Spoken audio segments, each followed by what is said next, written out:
Ladies and gentlemen, welcome back to Dark Powerrr. This is a Dark Powerrr special covering Impact's Turning Point pay-per-view. And if there's a Dark Powerrr special, you know I'm not going to be alone, guys. So with me is our true heel phenom, the man of many websites, the man of many shows, many podcasts, all over the place. You can't turn around a corner of the internet and you'll see his face or hear his voice.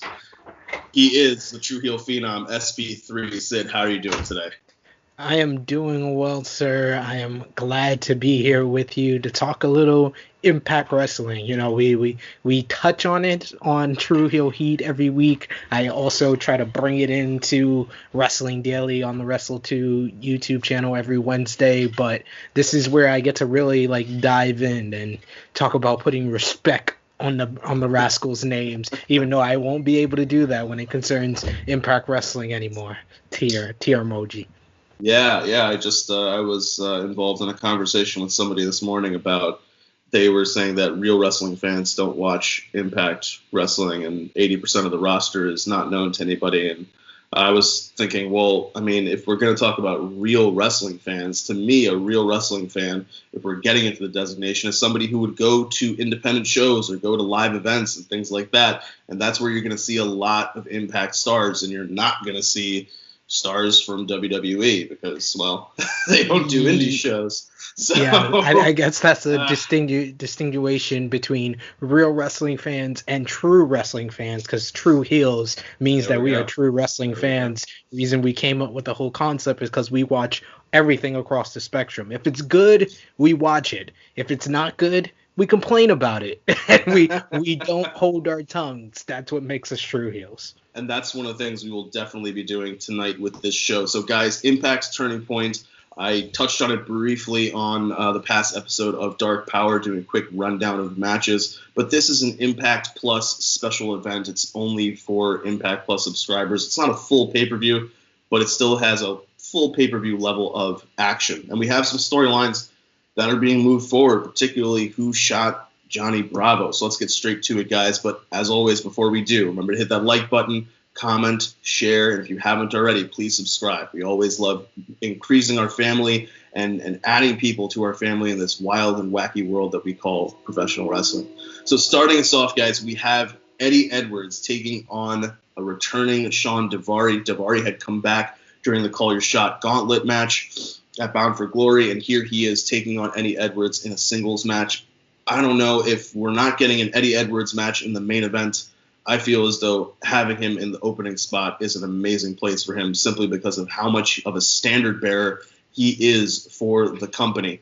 And having somebody like Shawn Davari, who has popped up on UWN Primetime Live as well as Impact, always great, considering our favorite word now on Dark Powerrr, synergy across the board of having people show up in multiple companies. So this match I thought was pretty good for an opener. I gave it about 2.5, 2.75 stars. Sid, how did you feel about it? I gave it 2.25. I definitely feel where you're coming from with Eddie Edwards being a stalwart of Impact Wrestling. 9 times out of 10, this would be the best spot for him being in the opener. But this is the 10 out of 10 time where I really was not that interested. There wasn't really no story to this because Shawn Davari is basically making a pit stop or a visit in Impact Wrestling. I think that maybe second match, middle of the show for this would have been better placement, but it was passable. At the very least, we got to see a man who is completely and totally in love with his theme song, and I can appreciate that. The guy's always singing his Eddie Edwards, always Eddie singing Edwards into the ring. Theme is a Bobski.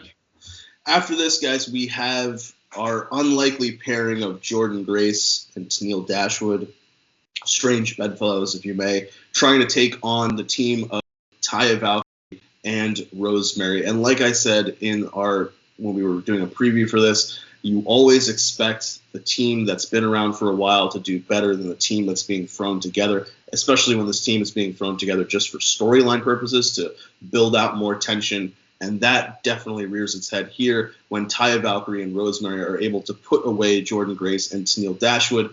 And as we can expect, the story of the match is that Tenille kind of leaves Jordan to her own devices for the most part of the match, and Jordan's not too thrilled about that, especially when she has to eat the pin. So I gave this one about 2 stars. I like always the pairing of Taya, Valkyrie, and Rosemary because of how different they are and how similar they are also in the ring. And I like to see the knockouts getting more storyline time, so having this be something that's going to advance throughout the course of the knockouts tournament, I think it'll be pretty interesting. Sid, what were your thoughts? I think this would have been better as the opener because there was a lot more story to this with Taya and Rosemary being pretty much at the center, even though they haven't been really involved in any of the segments of the Who Shot Bravo storyline. But this is a preview for the Knockouts Tag Team Tournament, which will be one of the main things going on Impact Wrestling Television moving forward. So I think this would have been better placed in the opener. A pretty decent match. I gave it 2 3/4 stars. The 6 spot, the double team move by Taya and Rosemary, where Jordan landed on her head, had me cringing. And I will say I am starting to warm up to the commentary team of Josh Matthews and his wife Madison Rayne, and Madison Rayne pointing out the fact that Tenille Dashwood being in the Knockout Tag Team Tournament doesn't seem very plausible when her catchphrase is all about me. Yeah, I like I do like Tenille somehow pulling off this all about me thing while trying to convince people that they should team with her. I'm a sucker for the Josh Matthews, Madison Rayne commentary team simply because they are married in real life and they never reference it. And she's continually making fun of him. And then the other thing is that, yeah, I will continue to be upset about the fact that Rosemary, who was being wooed by Johnny Bravo, courted by Johnny Bravo all this time, shows like no concern about the fact that he's been shot. I mean, to be fair, she always said that she was after his soul. She wasn't really concerned with the person, Johnny Bravo. She was only after his virginal blood and his soul, which his virginal blood, we don't know what happened after Tommy Dreamer yelled, "Bravo, no!" Yeah, we don't know if she collected the blood off the stain on the ring mat. Maybe she's already got the virginal blood and she's got what she wanted here. And maybe she's the one behind this whole Who Shot Bravo. We don't know. It will be further progressed on Impact on Access. But we do get a couple segments here tonight, starting off with Sid's favorite people in Impact Wrestling, the Deaners. We have cousin Jake and Cody Deaner backstage talking about how, oh man, Jake Cody, but Cody ends up losing to Johnny Swinger on Impact because Jake was unable to be there when he needed him. And they say, you know what? I'm pissed off about this. We're gonna go find Swinger and we're gonna get him. We're gonna get him. So they leave off to find Swinger, and from there we transition to a match that went a little bit too long for me. Was Brian Myers versus Swaggle. I think it was not a match really that needed to happen. This is something that we're going to get when we have these special Impact episodes, basically on Impact Plus. You're going to get matches thrown together just as we got Eddie and Davari earlier. We're now getting Myers and Swaggle. There's not really that much of a story here, but we're seeing more of the Brian Myers character where he is professional but not professional in any way, shape, or form. He will take out Swaggle and he will pick up the win, and then when he doesn't want to just be content with the victory, Crazy Steve is going to come out and make the save, probably setting up a match against Steve in the near future. I gave this one 2 stars. Sid, what about you? I give it 1 3/4. Yeah, this went way too long, and I'm almost disgusted with the treatment of Brian Myers. Like, for a guy, professional at all. I'm not disgusted with his attitude. I'm not disgusted with the character. I'm disgusted with the treatment that Impact Wrestling has treated this young man. He came in with so much promise. He came in, he gets a shot at the Impact World title against Eddie Edwards. It's like wow, he got a world title match in his first match. That's more world title matches than he got in 8 years, 10 years with WWE. And you're thinking, oh yeah, they're gonna do something with him. The Willie Mack feud was like a step down from that, but it was still like, okay, Willie Mack is a former X Division champion. This makes sense. Okay, cool. And then we go all the way to the bottom of the barrel, literally in height, with Swaggle, and I'm just like, oh man, like how fast did this guy go right back to the level that he was at in WWE? Like in Impact Wrestling, I just see like I don't see that many really strong heels outside of guys like Sami Callihan, Moose. Like those are like your main event heels. But outside of those guys, there's room for someone like Brian Myers to be in the upper mid card or someplace like that. But they just quickly have brought him right back to where he was in WWE, and I'm just frustrated with his treatment because he has shown signs that he is a good professional wrestler. Not the most professional wrestler, but he is a good hand, and he deserves better than this.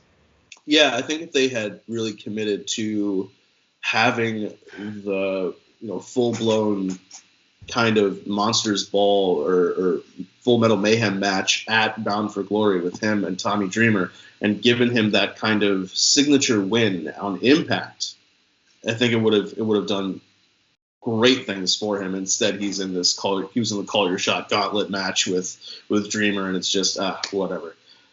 But guys, we know we have big matches coming up ahead, and here to remind us about a big match is Triple XL doing a promo before their match up against a team that I just called Beer Guns. It's Chris Sabin teaming up with James Storm, and it looks as though this is going to be a case where, like I said when we were talking about our preview, a cohesive team should beat a team that's thrown together, unless the team that's being thrown together has a certain pedigree.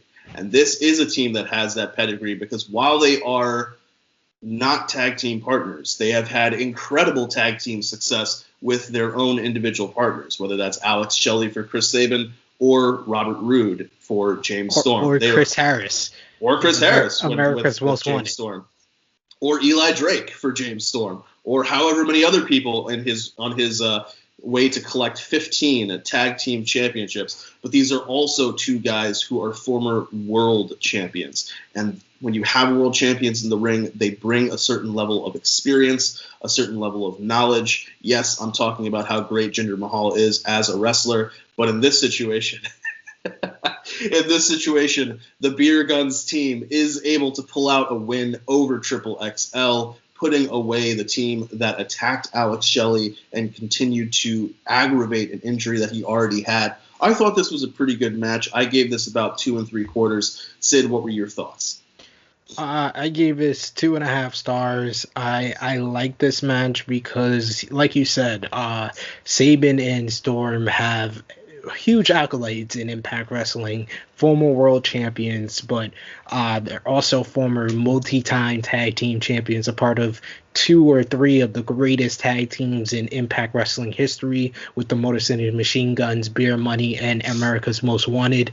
But most of all, I think the reason why they work so well together is, in my eyes, the greatest tag team feud in Impact Wrestling history was the Motor City Machine Guns versus Beer Money. They had a best of 5 series in 2010, which is still critically acclaimed, with their final match being one of the greatest tag team matches in Impact Wrestling history. So they are very, very, very familiar with one another, and that's why they knew each other's moves. They were able to complete each other's usual tag team offense. The Beer Guns suplex was a very nice touch there, and I I like this. I would like them to be a interim kind of tag team, and it would have been well with whoever came out of the tag team title match later on in the night. I think that they can give a good tag team match and a good defense, whoever comes out of that match, for beer guns.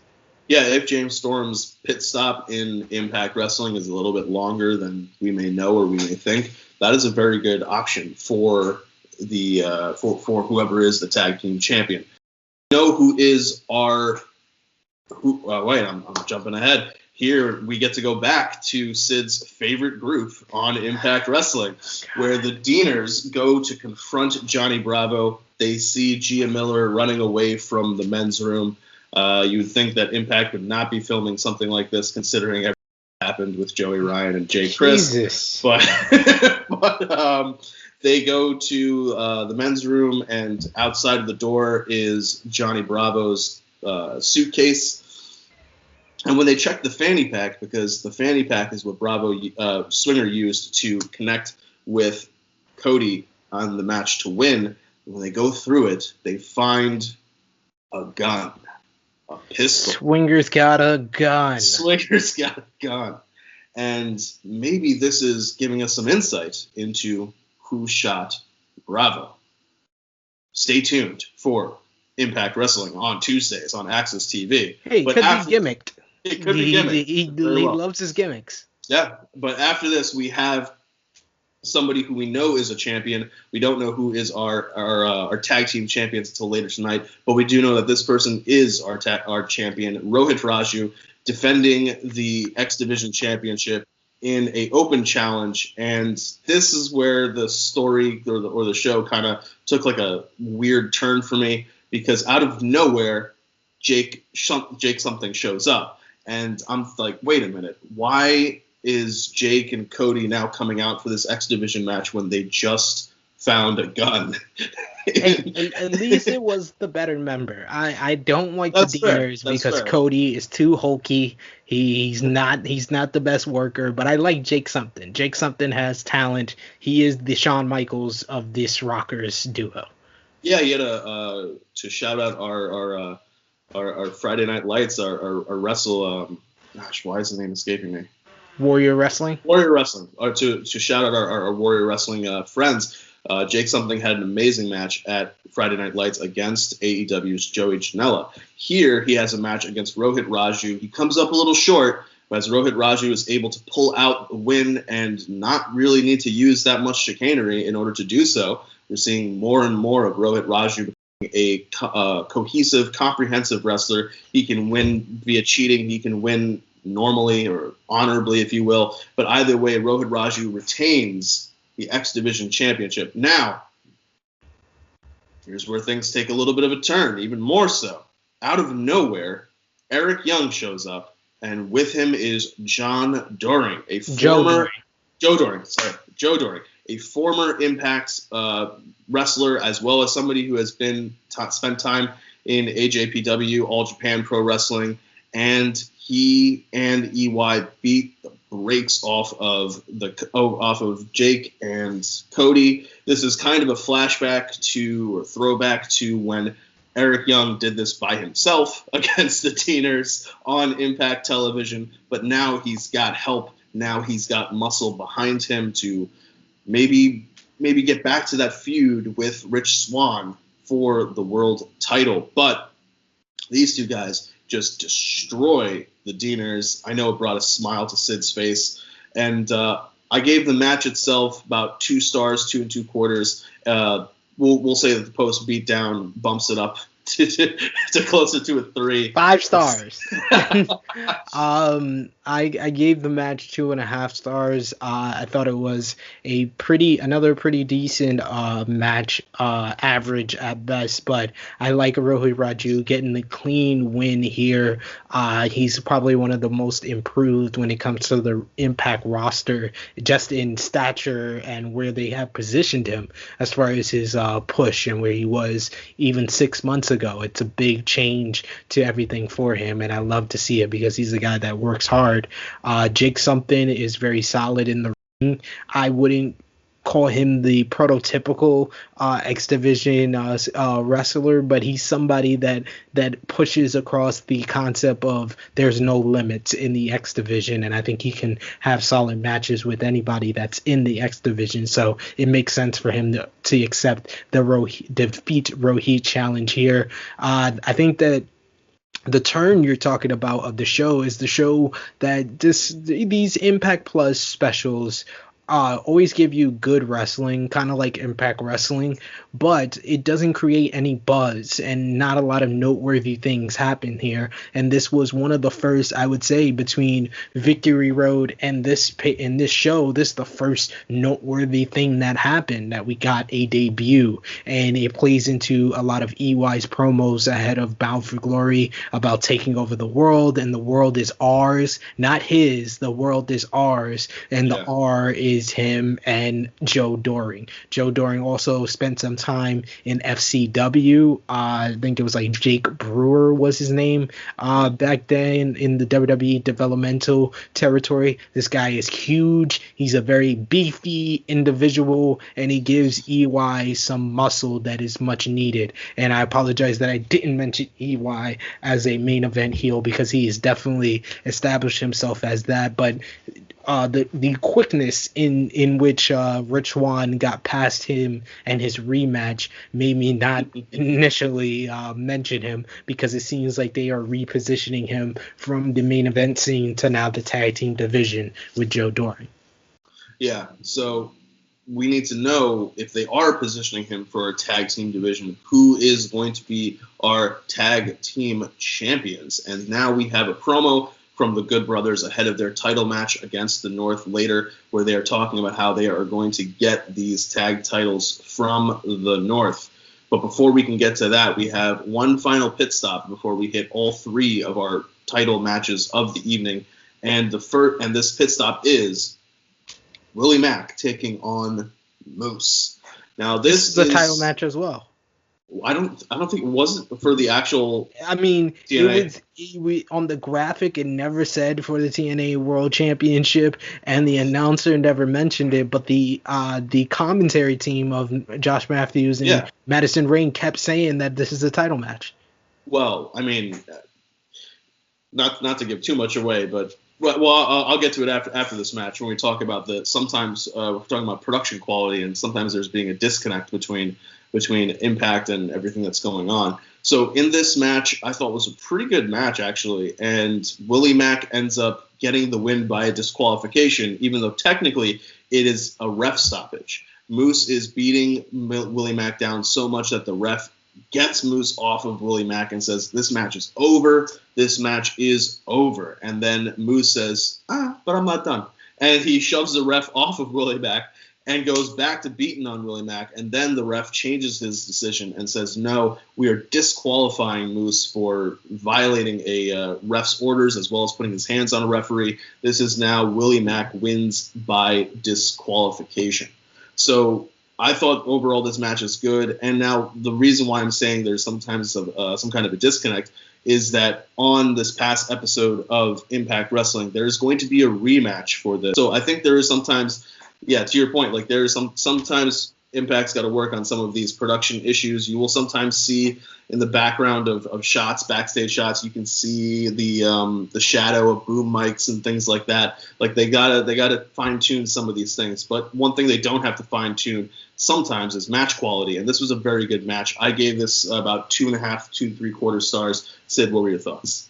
Yeah, I gave this match 2 3/4 stars. I like Moose just being very dominant, and this killer instinct in Moose, this change that has happened ever since his win over EC3 at Bound for Glory has really something that we talked about all the way back at our Slammiversary pay-per-view roundtable about Moose being in that position to be the next contender for the world title. It seems very plausible now than it did even back then when we first talked about it 6 months ago. So I like this as another progression of the story, and that we get another rematch between these two, because Moose needs something to do. I feel like Moose is being positioned in that spot to be the contender to go against whoever is the world champion at Hard to Kill in January. So we got to fill in time for the next 8 weeks before then. So I understand this little filler feud with Willie Mack, and especially Willie Mack's connection to the champion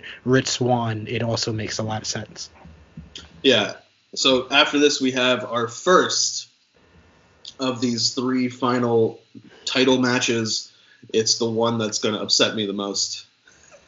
On my preview, I said that this match could go either way. I did lean in favor of the North, but when you bring in a team like the Good Brothers, sooner or later you got to put the tag titles on them. And this night's turning point is when Impact pulled the trigger and they put the titles on Machine Gun Carl Anderson and the Big LG Doc Gallows, and the Good Brothers pick up a win over the North, taking the tag titles from the North. I think in a weird way it is kind of poetic in that the North went over a year as champions. They lose the titles, and when they finally get the titles back, they lose in their very first title defense. So in that sense, it's kind of funny. It's kind of poetic.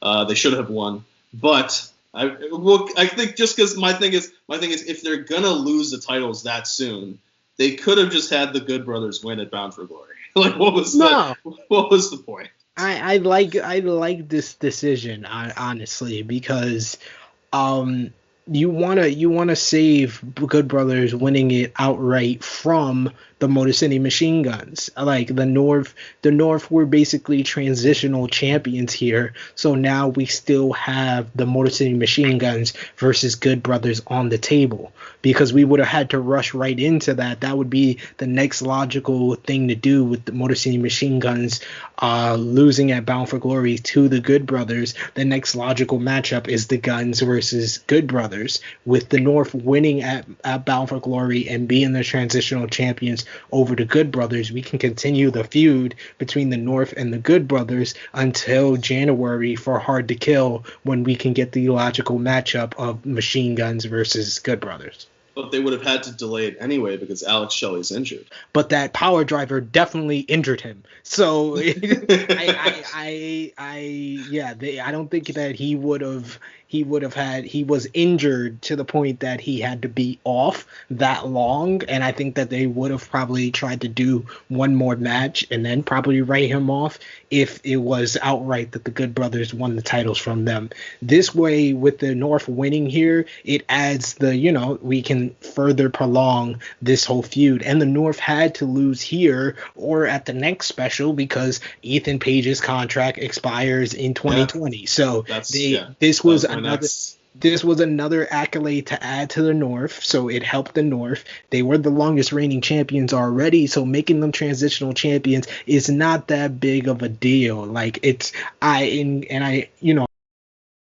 AEW and WWE, but I'm going to make one with Impact and WWE. It makes a whole lot more sense for the North to get a transitional run after being year-long champions at Bound for Glory and a big win at the biggest pay-per-view of the year, might I add. It makes more sense for that to happen in a transitional run back to the Good Brothers than Randy Orton beating Drew McIntyre at Hell in a Cell just to lose the title back 3 weeks later. Like, this is like that was one where Randy Orton should have won back at SummerSlam when he was hottest, when he had all his momentum. This made a lot more sense than that one to me. If you are the WWE champion and Survivor Series is around the corner, just know your title reign can and will come to an end. Pretty much. That's what we've learned over the last 4 years. But yeah, I mean I see what you're saying, and this does, as always, we're trying to figure out what is going on with Ethan Page's contract, whether he is going to re-sign, whether he's going to go to AEW, whether he could go to WWE. I know he has done on his own YouTube channel, he has done some vlogs a little bit talking about it, and it does kind of reinforce that notion, especially when we will see what will happen on Impact when it comes to whether or not the North are going to be able to get a title rematch for those tag team championships that they have just sadly lost to. And to give this match a rating, I'm sorry to interrupt. Oh yeah, I gave it 3.5 stars. I thought it was the strongest matchup up to this point. It was a very old school traditional match, but a very good matchup in my opinion. Yeah, the match itself was really, really good. Yet another reason why the North should have won. This is garbage. Come on, this is It's another garbage. thing. Another thing that makes these Impact specials, these Impact Plus specials, watchable. This was a big time title change, and this is why people are gonna be like, okay, Final Resolution I wasn't thinking about getting, but Turning Point, so much stuff happened that was noteworthy. We had a debut, we had a title change here. Let me go out and order Final Resolution because these Impact specials stuff does happen.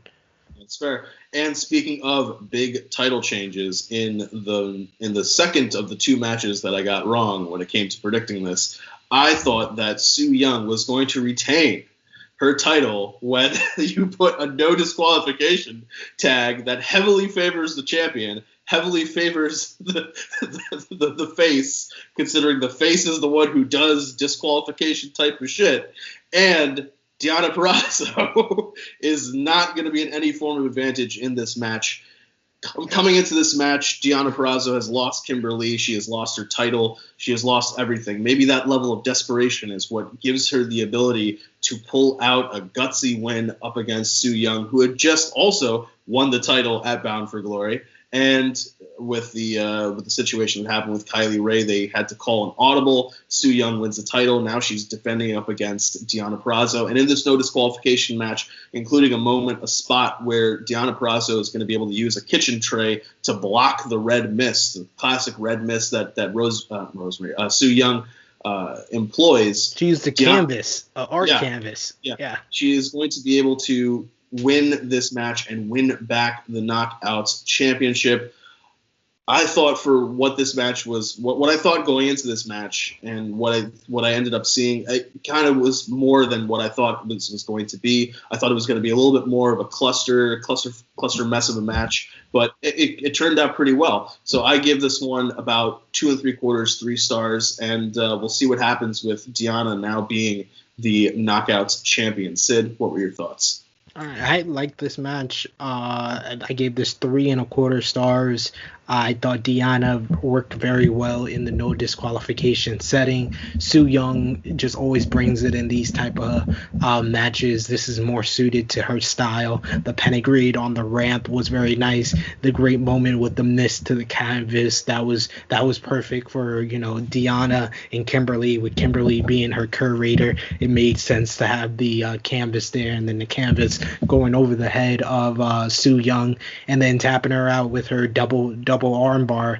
I thought that was going to be the finish with the head wrapped in the chair, but they kept changing things up, and then it went back to the original match at Bound for Glory, where Deonna kept trying to go for the Scotch style power driver, but Su Yung kept reversing and eventually got the victory. Here she hit it, and that was it. It was her new finisher, the Cosa Nostra. I like that name to it as well, and it gives her a power move. Now, more of, every submission wrestler is great that they have submissions and they win that way, but they also need that secondary finisher to put people away, because especially if you're a heel and you're a submission wrestler, you're not going to make every single babyface tap out. So you need that secondary finisher to get the win over people. Chris Jericho developed it later on in his career with the Codebreaker. Daniel Bryan had the running knee, and here we have Deonna Purrazzo getting out the Gotch style power driver. So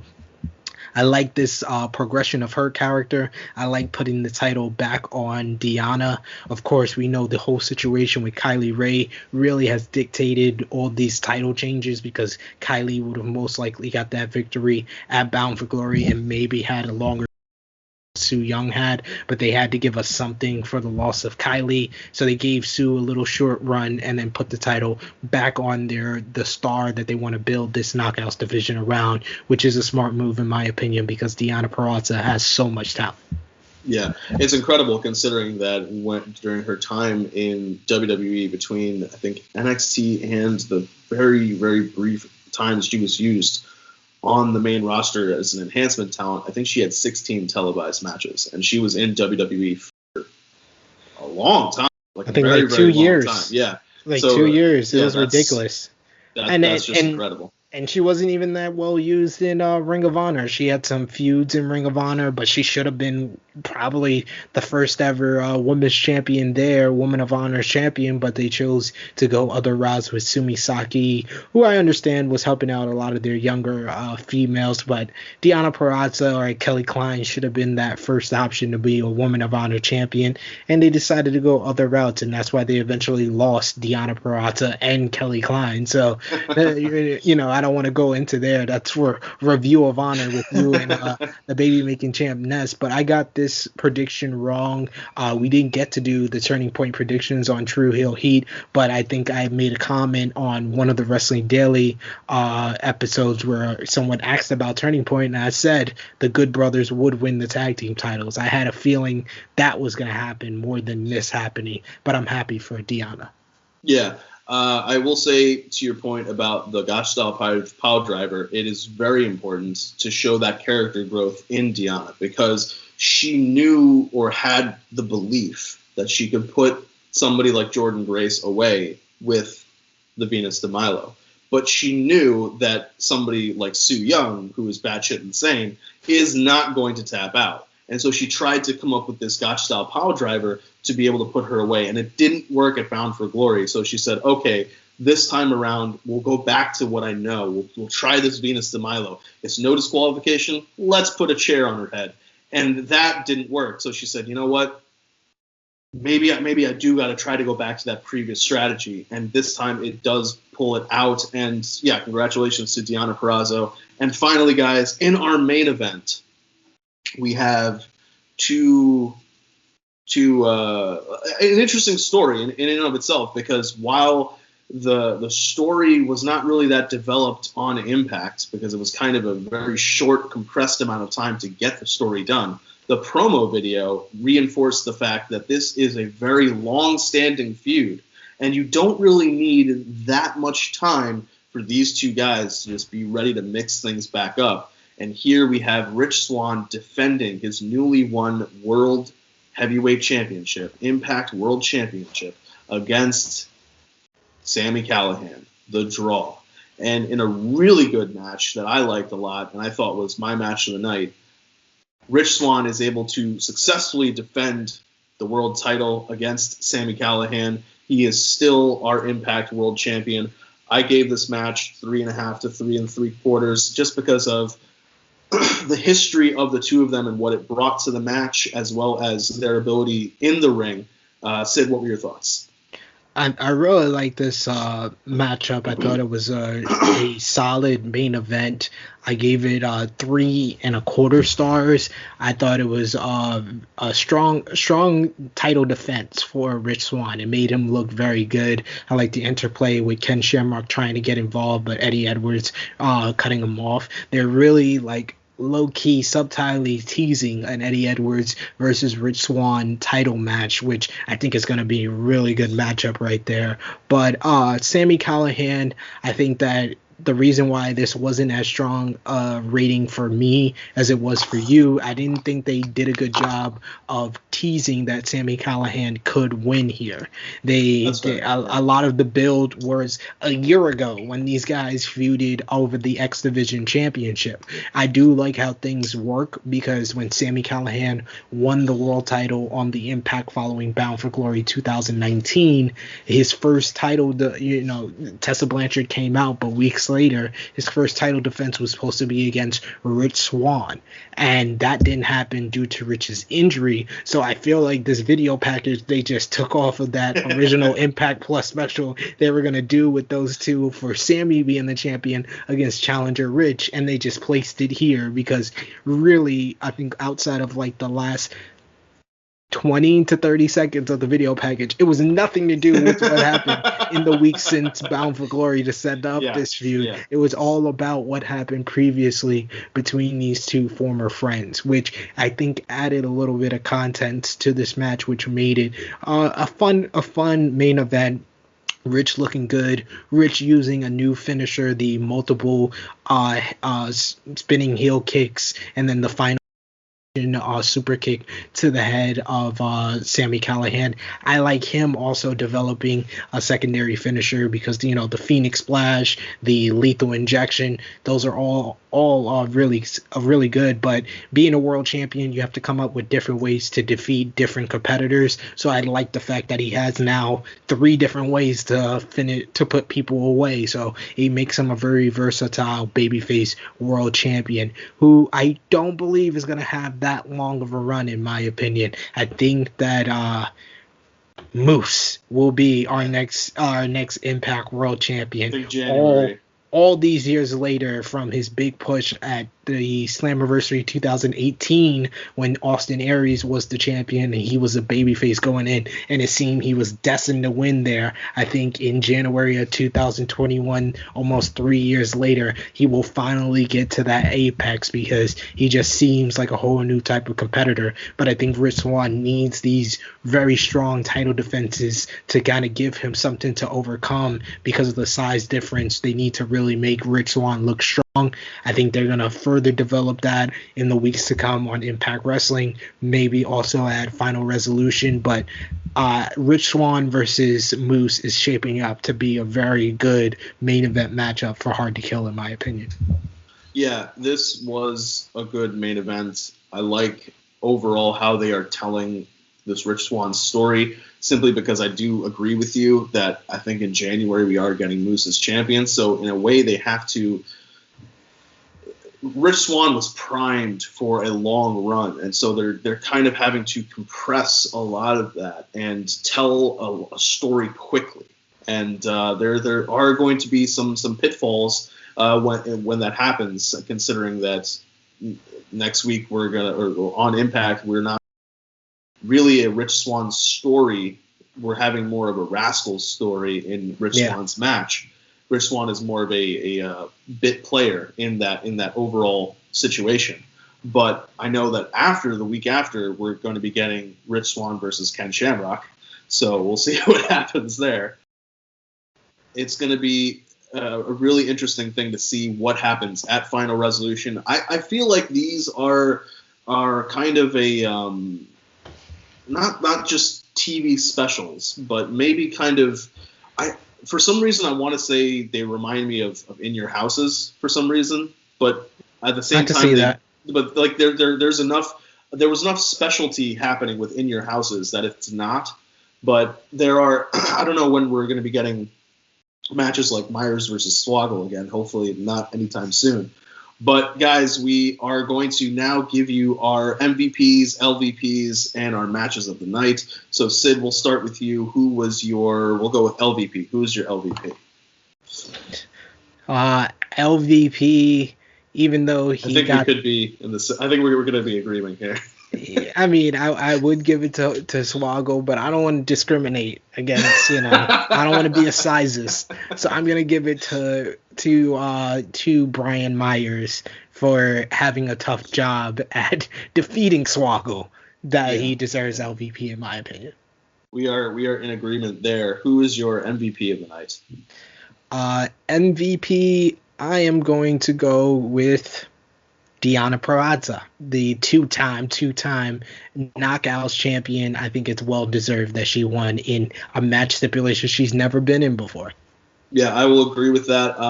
The other person I could see being an MVP is Rohit Raju, simply for continuing to show progression, continuing to show cohesiveness, comprehensiveness as a champion, and what he means for the mid-card with his ability to now get clean wins. Before it was just sneaky wins, now it's clean wins.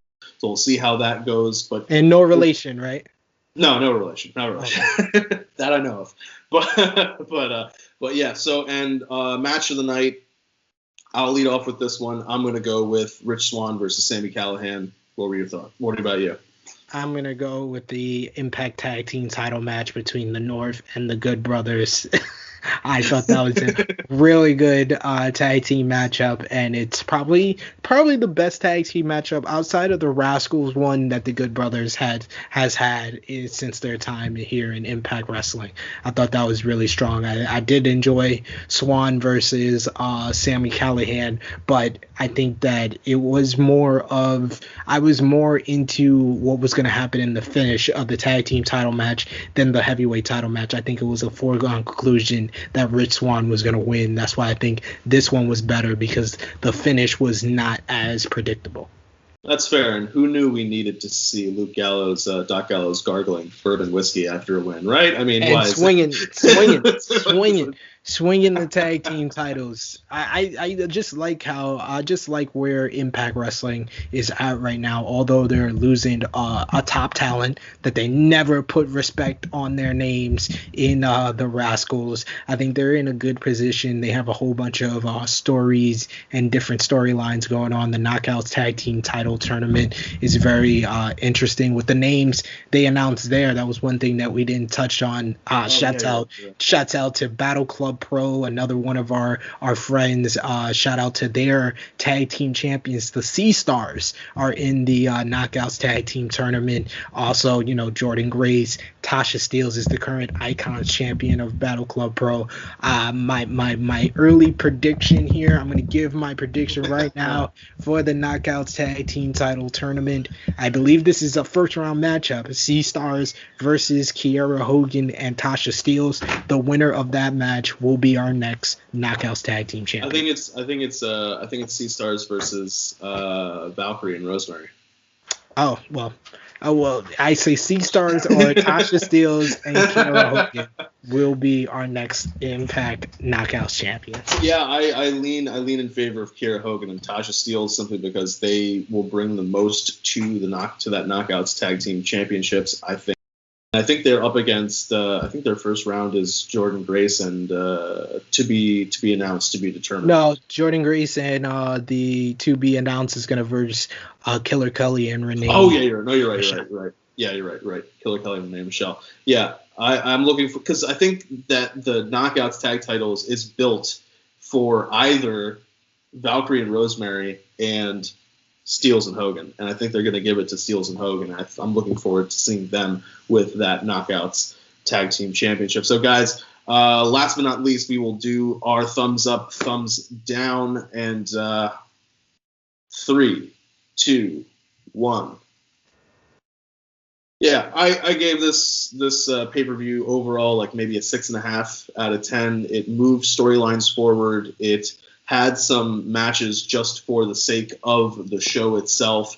It kept things moving overall when it comes to Impact, and we're building now towards Final Resolution and Hard to Kill. So, yeah, I gave it about a 6.5. I think if some matches had been cut or some spots had been, I think maybe the pacing of the show to me would have been a little bit different. I would have been able to bump it up a little bit higher. I don't know if we should have had all 3 of those title matches back to back to back, maybe spread them out a little bit over the course of the show. I think that would have bumped it up a little bit more for me. Sid, what were your thoughts? I think the pacing and the match placement of the show, it fit like a New Japan type of show where the matches grew in importance as the night progressed. So I did like that part of it. I had a higher rating for this show. I gave it a 7 out of 10. I think nothing was outright bad outside of Swaggle versus Myers, and that's only because that went way longer than it needed to be.